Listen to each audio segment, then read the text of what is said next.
महिला संवाद यात्रा जो निकला है, हम समझ रहे हैं वो आपके पेट का दर्द है, आपके सर का दर्द है। चिंता हम बढ़ाएंगे और दर्द बढ़ाएंगे, क्योंकि हमने काम किया है, हमने बिहार को लूटा नहीं। ईडी सीबीआई के दरवाजे पे दिन रात दौड़ने वाले व्यक्ति हम पे आरोप लगाएंगे तो हमें पता है कि वो किस तरह के झूठ, क्योंकि उनकी राजनीतिक यहाँ है कि संविधान खतरे में है, उनकी राजनीतिक यहाँ है कि ईवीएम में घोटाला होता है, उनकी राजनीतिक यहाँ है कि वोटर लिस्ट में गड़बड़ है।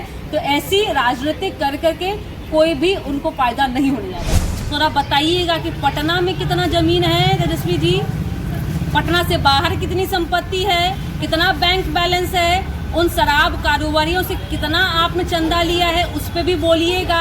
मुख्यमंत्री अचेत अवस्था में है और जो यात्रा पर खर्च कर रहे हैं वो चुनाव प्रचार प्रसार कर रहे हैं। ऐसा हम नहीं, तेजस्वी यादव आज प्रेस कॉन्फ्रेंस करके कई आरोप लगाए हैं मुख्यमंत्री नीतीश कुमार पर। इन मुद्दों पे बात करने के लिए हमारे साथ जदयू के प्रदेश प्रवक्ता अनुप्रिया, कैसे देख रहे हैं तेजस्वी कई आरोप लगा रहे हैं यात्रा को लेकर?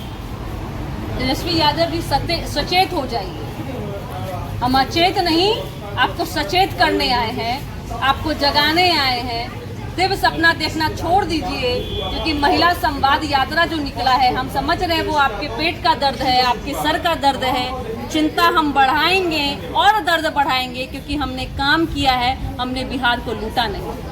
उनकी पारिवारिक राजनीतिक से कहीं आगे बढ़ के हमारे नेता की कार्यशैली है, जिसके थ्रू आज बिहार की जनता अपने आप को बिहारी होने पे गौरवान्वित महसूस करती है। मुख्यमंत्री महिला संवाद यात्रा पर निकले थे, उनकी यात्रा को लेकर तेजस्वी यादव आज जिक्र किए हैं कि 2 अरब 25 करोड़ रुपया की खर्च की यात्रा पर वो किए थे। बंदरवाह कर रहे हैं सरकारी पैसा का, फिर जो है 600 रथ मंगवा कर यात्रा कर रहे हैं बिहार में। ये अंतर है जेडीयू और आरजेडी की कार्यशैली पे। एक तरफ आरजेडी जो बिहार की जनता की संपत्ति को लूट के अपनी संपत्ति बढ़ाती है। थोड़ा बताइएगा कि पटना में कितना जमीन है तेजस्वी जी, पटना से बाहर कितनी संपत्ति है, कितना बैंक बैलेंस है, उन शराब कारोबारियों से कितना आपने चंदा लिया है, उस पे भी बोलिएगा कि महिलाओं को सशक्तिकरण की यात्रा से आपकी राजनीतिक जो अचेतना आपकी जो जिस तरह से आप धरा चले गए हैं हाशिए पे, वह आपको ऐसी अनर्गल प्रलाप करने को बोलने पे मजबूर करिए। बट मैं फिर कह रही हूँ, चिंता नहीं कीजिए, हम आपकी चिंता को बढ़ाएंगे। 25 का विधानसभा चुनाव नजदीक है, ऐसे में सभी पार्टियों के द्वारा महिलाओं को साधने की कोशिश की जा रही है। कांग्रेस की ओर से भी एक यात्रा निकाली जा रही है, महिला से संपर्क सीधे होगा हर प्रखंड पर, कांग्रेस का हाथ रहेगा, महिलाओं के साथ रहेगा। कितनी बड़ी चुनौती देख रहे हैं? बधाई हो कांग्रेस को, राजनीतिक रूप से पलायन कर चुकी पार्टी जो पिछलग्गू पार्टी बन के घूम रही है एक आरजेडी के पीछे। अच्छी बात है कि वो आरजेडी के कलंक को मिटाना चाहती है।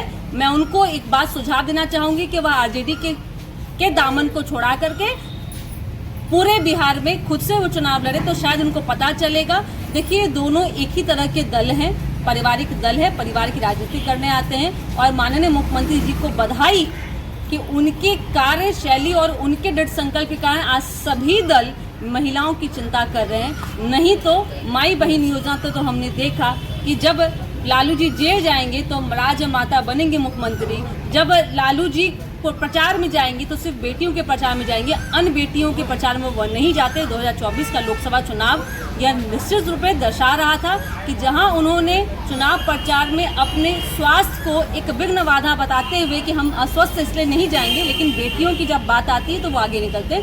वैसे पारिवारिक पार्टी का दामन छुड़ा करके कांग्रेस अपनी यात्रा निकाली, अच्छी बात है, उनको बधाई। लेकिन उनका एक ट्रैक रिकॉर्ड है 0 पे आउट होने का, आउट होंगे और बिहार की जनता उनको बताएगी कि उनके ही शासनकाल की नींव को है, कांग्रेस की शासनकाल की नींव को ही आरजेडी ने पकड़ा और बिहार को खोखला बिहार बनाया। एक आखिरी सवाल रहा, ग्लोबल टेंडर के बारे में भी तेजस्वी जिक्र कर रहे थे कि ग्लोबल टेंडर के जरिए जो टेंडर लेंगे 30% कमीशन बिहार सरकार के मंत्रियों को पहुँचाने का काम करेंगे। मैं फिर कह रही हूँ कि झूठ फरेब की राजनीतिक उनको मुबारक, अनर्गल प्रलाप करते रहें। बिहार की जनता बता देगी कि नीतीश कुमार जी का परिवार पूरा बिहार है और उनके दिव्य सपनों को पूरा करने नहीं देगी।